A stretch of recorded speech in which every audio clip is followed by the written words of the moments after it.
Bien, bonjour tout le monde.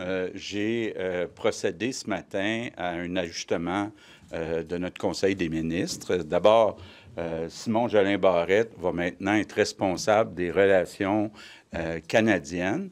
Un des objectifs qui est visé, on ne s'en cachera pas, c'est que Simon va préparer un projet de constitution québécoise et puis le secrétariat aux relations, les secrétaires SQRC, le secrétariat du Québec aux relations canadiennes, bien, a une expertise évidemment pour aider Simon à préparer ce projet de constitution québécoise. Par contre, j'insiste pour dire que Jean-François Roberge va continuer d'être responsable de l'immigration, de la langue et de la laïcité. Et d'ailleurs, il va déposer jeudi un projet de loi sur l'intégration. Donc, ensemble, Simon et Jean-François vont continuer de protéger notre langue, protéger nos valeurs, incluant la laïcité. J'ai aussi demandé à Sonia Bélanger de devenir ministre responsable des Laurentides. Donc, elle va, en plus de son comté, couvrir toutes les Laurentides d'une belle région. Peut-être juste vous dire, je vais être à la période de questions demain, mais demain après-midi et jeudi, je serai au Saguenay-Lac-Saint-Jean et sur la Côte-Nord. Un de mes objectifs, c'est vraiment de rencontrer des intervenants pour discuter des impacts possibles des tarifs de M. Trump, si ces tarifs sont mis en place. C'est important de bien comprendre l'impact pour l'économie de nos régions. Il faut comprendre là, que déjà, il y a un impact sur l'économie parce que il n'y a rien de pire en affaires que l'incertitude, puis le fait que des entreprises voient la possibilité de tarifs sur l'exportation de leurs produits, bien, ça retarde des investissements des entreprises. C'est vrai dans tout le Canada. Je parle à mes collègues des autres provinces, donc on vit tous cette situation-là. Je le répète, notre priorité, notre premier choix, c'est vraiment de négocier une entente avec M. Trump. On pense vraiment que le Québec, le Canada et les États-Unis seraient mieux avec le libre-échange qu'on vit actuellement. Si on prend, par exemple, je vous donne un secteur, l'aéronautique. Bien, les pièces en aéronautique, même d'entreprises américaines comme Pratt & Whitney, qui a beaucoup d'expertise à Longueuil, les pièces d'avion se promènent plusieurs fois d'un côté et de l'autre de la frontière. Donc, vraiment, ça serait mauvais et pour le Québec, le Canada et pour les États-Unis si on commençait à mettre des tarifs puis à commencer une guerre commerciale. Par contre, on continue de travailler très fort, entre autres avec Christine Fréchette, pour se préparer à la possibilité de tarifs. C'est vraiment pas clair. Certains parlent du 1er février, d'autres parlent, ça c'est en fin de semaine, d'autres parlent du 1er avril. Donc, on veut vraiment avoir tout en place pour protéger les entreprises qui seraient affectées, les Québécois aussi qui seraient affectés. Donc, on prépare des programmes pour être capable de protéger les Québécois. On prépare aussi un plan de riposte. J'ai cet après-midi une rencontre du Conseil de la Fédération avec mes collègues premiers ministres des autres provinces. Puis on a une rencontre demain, comme à tous les mercredis, avec le premier ministre du Canada puis les premiers ministres des provinces pour se préparer un plan que moi je souhaite utiliser seulement et seulement si il y a des tarifs qui sont mis en place par M. Trump. Puis, bien, je vais être clair sur une chose, là.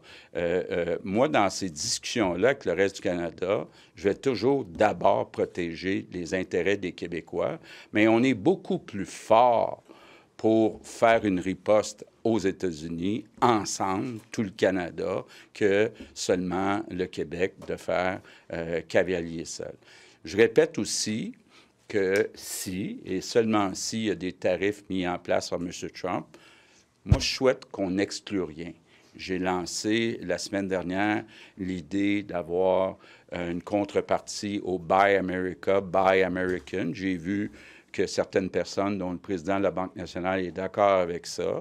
Bon, ça pose certains enjeux. On sait qu'on a une entente avec l'Europe qui limite à 25 les exigences qu'on peut faire de contenu canadien. Par contre, on peut très bien mettre en place des pénalités pour les entreprises américaines qui voudraient soumissionner dans certains contrats. C'est vrai pour le gouvernement fédéral, c'est vrai pour le gouvernement du Québec. Je pense entre autres à toutes les technologies de l'information, je pense à ce qui est arrivé chez Amazon. Donc, je pense qu'il ne faut rien exclure, mais encore une fois, je vais être très clair, notre premier choix, c'est de faire une entente puis de travailler avec les États-Unis dans l'avenir. L'autre chose qu'on regarde de très proche, évidemment, M. Trump annonce toutes sortes de mesures concernant les immigrants, les demandeurs d'asile. Il faut être certain qu'on ne se retrouve pas à ajouter aux problèmes qu'on a déjà au Québec. Je le rappelle, et puis on va continuer, Simon et Jean-François, discuter avec le gouvernement fédéral. En 2 ans, on est passé de 300 000 à 600 000 immigrants temporaires. Ça dépasse de beaucoup notre capacité d'accueil, notre capacité d'intégration. Donc, il ne faudrait pas ajouter à ce problème avec certaines décisions de M. Trump. Sur l'identité, M. Legault, et vous avez passé le 3/4 de votre point de thèse à parler de M. Trump. Est-ce que Trump va avaler la lumière, puis tous vos dossiers identitaires, on n'en parlera presque pas? Bien, je pense que je l'ai souvent dit, j'ai 2 grandes priorités, l'économie, puis évidemment, il y a des inquiétudes suite aux menaces de M. Trump, mais je ne veux pas délaisser mon autre grande priorité qui est de protéger notre langue, nos valeurs, notre identité. Donc, je pense qu'on est capable de travailler sur les 2 priorités. Mme Fréchette a maintenu le flou tout à l'heure sur les tarifs d'hydroélectricité concernant les industries. Elle a dit qu'elle voulait voir en premier s'il allait avoir des tarifs américains. Donc, est-ce qu'on pourrait revoir ces tarifs, la hausse des tarifs dans le secteur de l'industrie? Non. Le choix qu'on fait au Québec, c'est de protéger d'abord les Québécois sur les tarifs résidentiels. Donc, je le répète, tant que je serai premier ministre, il n'y aura pas d'augmentation de tarifs résidentiels de plus que 3 %. Ça veut dire quoi, ça? Ça veut dire en pratique qu'on utilise les capacités qui ont coûté moins cher à Hydro-Québec pour les individus, pour le résidentiel. Ça veut dire que la partie qui a coûté plus cher, qui coûtera plus cher, bien, ça demande des augmentations de tarifs entre 4 et 5 pour les entreprises. Mais ce qui est important de dire, là, c'est que même avec des augmentations de tarifs de 4-5 du côté des entreprises, on va rester beaucoup plus bas que les tarifs qui sont offerts par les autres États en Amérique du Nord. Donc, on comprend que peu importe ce qui va arriver avec des tarifs douaniers, le contexte économique pourrait changer, cette position-là ne changera pas. D'abord, il n'y a rien à voir là, entre le 4-5 d'augmentation des tarifs puis de l'électricité, puis le 25 d'augmentation des prix des produits expédiés du Canada aux États-Unis. Mais ce qui est clair, puis on ne changera pas d'idée là-dessus, c'est que nous, on privilégie de protéger les tarifs résidentiels avec une augmentation de 3 %. Donc, quand les oppositions ou certaines associations nous disent qu'ils préféraient avoir la même augmentation pour tout le monde, bien, moi, je suis en désaccord avec ça. Nous, ça va être 3 pour le résidentiel, puis 4 à 5 pour les entreprises. Quand vous dites préparer des programmes d'aide, puis peut-être des représailles, c'est pour samedi, là. Bien, écoutez, c'est pas toujours clair, les choses de M. Trump. Quand on l'écoute, il nous parle du 1er février. Quand on le lit, on nous parle du 1er avril. Donc, mais il faut être prêt pour samedi. Est-ce qu'on doit s'attendre à ce que le fameux projet de constitution soit déposé Monsieur Jolin Barrette, peut-être rapidement, quand est-ce qu'on... What signs of uncertainty are you seeing? How can you have the energy and the resources to work on a constitution? Do you think that's the priority right now as you're facing Trump's threats? I think that Simon and Jean-François, they have a lot of energy. So I don't worry about their energy. And regarding my energy, I think I can do both. I can concentrate on the economy like I did since the last 6 years. I remember you that for the last 6 years, we had better results than the rest of Canada. So we will continue doing so, but like we did in the last 6 years, we tabled the Bill 2196. We'll continue to protect our language and our values. You're saying you're seeing already signs of uncertainty in the economy. What can you elaborate? What is the impact already? We're not even at the tariff stage. In advance, you're seeing the impact. But we see that I met, for example, this week with the president of Investment Quebec, and I always look at the projects that are in the what I call the pipeline, not the other pipeline, but the pipeline of new projects.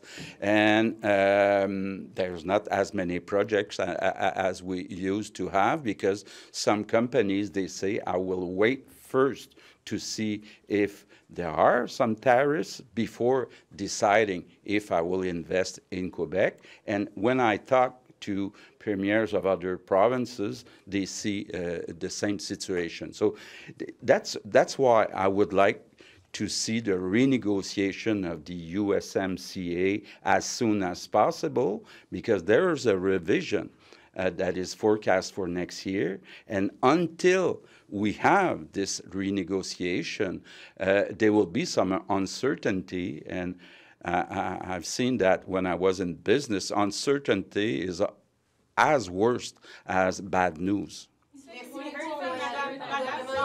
Donald Trump's decisions on immigration won't end up adding to the problem here in Quebec. What exactly are you worried about? You were saying that Donald Trump's decisions about immigration, you want to make sure it doesn't add to our problem here. Are you worried about more asylum seekers coming from the U.S.? Of course. Of course, we see that Mr. Trump is very tough, so we already have a problem with the 600,000 temporary immigrants, so I wouldn't want to add to this problem. Merci tout le monde. Bonne journée.